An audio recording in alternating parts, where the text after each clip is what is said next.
1979 പുറത്തിറങ്ങിയ ആൻഡ്രം സിനിമയുടെ കോൺട്രവേഴ്സീസ് എല്ലാവർക്കും അറിയാം. ആ സിനിമ കാണുന്നവർ മരിച്ചു പോകും എന്നതായിരുന്നു വിഷയം. അങ്ങനെ ആൻഡ്രം ബാൻ ചെയ്തു. ഇതെല്ലാവർക്കും അറിയാവുന്ന ഒന്നാണല്ലോ. എന്നാൽ 1999 ടോം ക്രൂയിസ് പ്രധാന വേഷത്തിലെത്തിയ ഐസ് വൈഡ് ഷട്ട് എന്ന സിനിമ, ഈ സിനിമയുടെ സംവിധായകൻ ഫൈനൽ ട്രിമിനു ശേഷം മരിച്ചുപോയി. ഇത് എത്ര പേർക്ക് അറിയായിരുന്നു? സിനിമയുടെ 24 മിനിറ്റ് സെൻസർ ചെയ്യപ്പെടേണ്ടി വന്നു. ഫൈനൽ കട്ടിന്റെ 6ാം ദിവസം സംവിധായകൻ സ്റ്റാൻലി കുബ്രിക് മരണപ്പെടുന്നു. ഹാർട്ട് അറ്റാക്കിലൂടെയാണ് മരണപ്പെട്ടത് എന്നൊക്കെയാണ് പലരും പറഞ്ഞിട്ടുള്ളതെങ്കിലും ഈ സിനിമയിലെ ഒരു ക്യാരക്ടർ മരിച്ച അതേ രീതിയിലാണ് സ്റ്റാൻലി കുബ്രിക് മരിച്ചതെന്നും പറയപ്പെടുന്നുണ്ട്. സാത്താനിക് റിച്വൽസിനെ എക്സ്പോസ് ചെയ്യുന്ന ഒരു സിനിമയാണ് ഐസ് വൈഡ് ഷട്ട്. ഇതിൽ ടോം ക്രൂയിസ് അവതരിപ്പിച്ച കഥാപാത്രം സാത്താൻ വർഷിപ്പ് നടത്തുന്ന ഒരു സ്ഥലത്തേക്ക് എത്തുകയും അവിടെ ഗ്രൂപ്പ് സെക്ഷൽ ആക്ടിവിറ്റീസ്, കറുത്തച്ചനോട്ട് പോലെയുള്ള കാര്യങ്ങൾ വിറ്റ്നസ് ചെയ്യുന്നു. ഇത് കണ്ടതിന് ശേഷം ഈ ഗ്രൂപ്പിന്റെ ലീഡർ ഇദ്ദേഹത്തോട് പറയുന്നത്, നിങ്ങൾ ഇവിടെ കണ്ട കാര്യം പുറത്തു പറയുകയാണെങ്കിൽ നിങ്ങൾക്ക് ഫേസ് ചെയ്യേണ്ടി വരുന്ന കോൺസിക്വൻസസ് വളരെ വലുതായിരിക്കും. ഇത്തരത്തിലുള്ള 24 മിനിറ്റ് വരുന്ന സീൻസ് ആണ് സിനിമയിൽ നിന്നും സെൻസർ ചെയ്ത് മാറ്റിയത്. പുറം ലോകം ഒരിക്കലും അറിയാൻ പാടില്ലാത്ത, അറിയാൻ അവകാശമില്ലാത്ത ഒരുപാട് കാര്യങ്ങളാണ്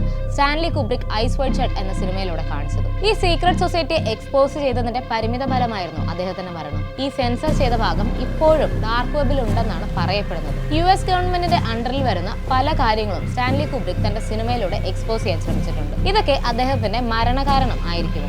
എന്താണ് നിങ്ങൾക്ക് തോന്നുന്നത്? കമന്റ് ചെയ്തോളൂ.